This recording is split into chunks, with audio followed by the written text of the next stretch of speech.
శుక్లాంబరధరం విష్ణుం శశివర్ణం చతుర్భుజం ప్రసన్నవదనం ధ్యాయేత్ సర్వవిఘ్నోపశాంతయే. విద్యున్మాలి వధాది కథ. మేరుపర్వతపు కాంతుల వంటి కాంతుల మొలకలతో సహస్ర కిరణుడు రవి ఉదయించెను. దేవదానవుల బలముల రెండును ప్రళయకాల సాగరం వలె ధ్వనించసాగెను.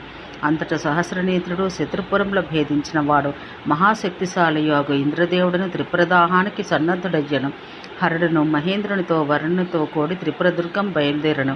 శత్రువులను మిగుల మధించగలవారును నానావిధ రూపులో ప్రమదలు భయంకర సింహనాదాలతో వాద్యధ్వనులతో యుద్ధానికి బయలువెడరి మ్రోగుచున్న వాద్యాలతో ఛత్రాలతో ధ్వజములతో ఆ దివ్య దేవతా సేనవనమే కదిలిపోవచ్చున్నట్టు కనబడెను. భయంకరముగా ఆ రుద్రసేన వచ్చి పడుచుండట చూసి దానవ శ్రేష్ఠులు సముద్రం వలె సంక్షోభిల్లసాగిరి. వారెల్లరూ ప్రాసములు, ఖడ్గములు, పట్టసములు, శక్త్యాయుధములు, శూలములు, గండ్రగొడ్డలు, బాణములు, ఖడ్గ విశేషాలు, ధనువులు, వజ్రాలు, బరువైన ఇనుపరోకళ్ళు తీసుకుని కోపంతో కండ్లెర్రజేసి రెక్కలు గల కొండల వలె కనబడుచుండరి. ఆ దానవుల ఏనుగుల వలె వర్షాకాల మేఘాల వలె బయలుదేరి విద్యున్మాలి కడకు వచ్చి తగిన సమయాన అతనికి నమస్కరించి నమస్తే అని పలికి సింహగర్జనులు చేసిరి.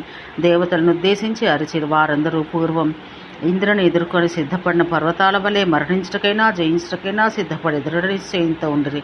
వారు భయంకరంగా గర్జీలు మేఘాల వలె ఉండిరి. వారెల్లరూ మేఘాల వంటి కాంతుల వంటి కాంతి గలవారు, బుద్ధిశాలురు, యుద్ధంన నేర్పరులు. ఇంతలో దేవదానవుల నడుమ యుద్ధం ఆరంభమయ్యను. వారొకరికొకరు ఆయుధాలతో అపకారం చేసుకోసాగారు.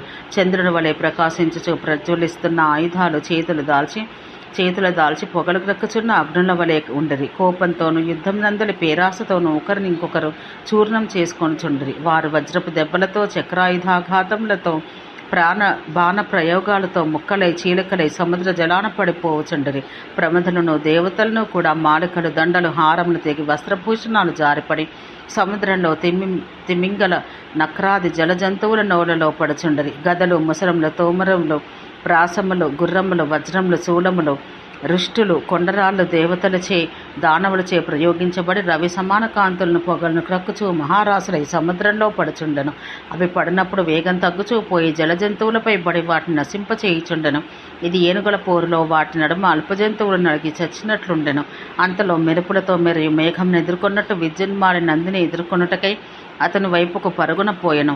యుద్ధమున నిశ్చితాభిప్రాయం కల ఆ దానవుడు తన పేరు తెలుపుతూ శిలాదపుత్రుడకు నందీశ్వరునితో, ఓయి, నాకు యుద్ధమన్న మక్కువ ఎక్కువ. బలవంతుడనకు నేను యుద్ధకాంక్షని నీతో పోరవచ్చితిని.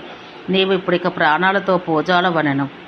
ఈతని ఈ పలుకు విని మహాతపస్వి అగు నందీశ్వరుడు నవ్వుతూ వాక్యాంకార భూషితముగు వాక్యం ఇట్లు పలికెను.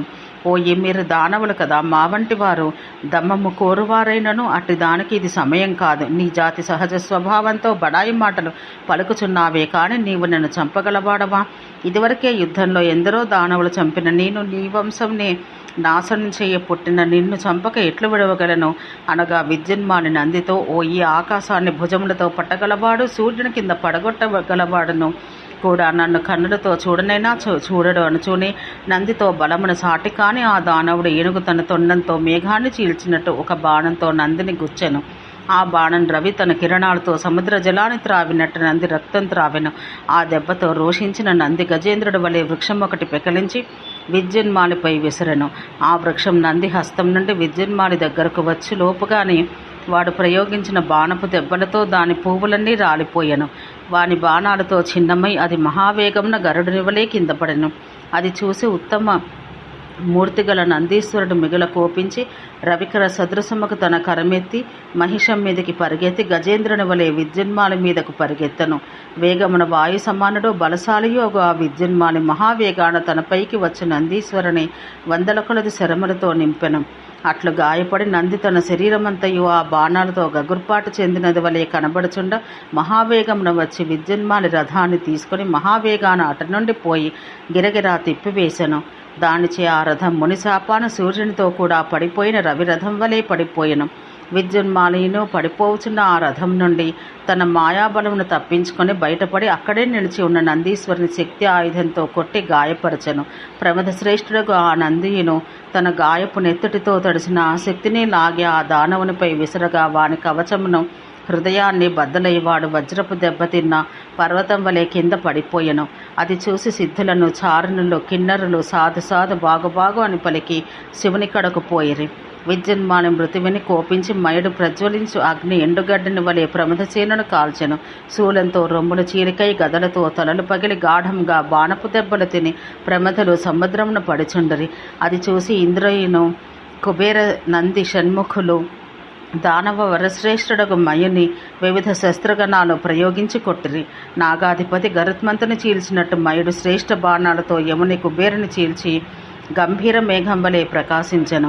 అంతటి ప్రమథులు, దేవతలు ఏకమై దానవులను కొట్టగా వారు తామెంత ఉత్తమ దర్పం విక్రమం కలవారైనా ఆయుధపు దెబ్బల వ్యధ అధికం కాగా పూర్వం విష్ణుని చేతిలో దెబ్బలు తిన్న అసురుల వలె యుద్ధం వదిలి త్రిపురదుర్గమును ప్రవేశించిరి.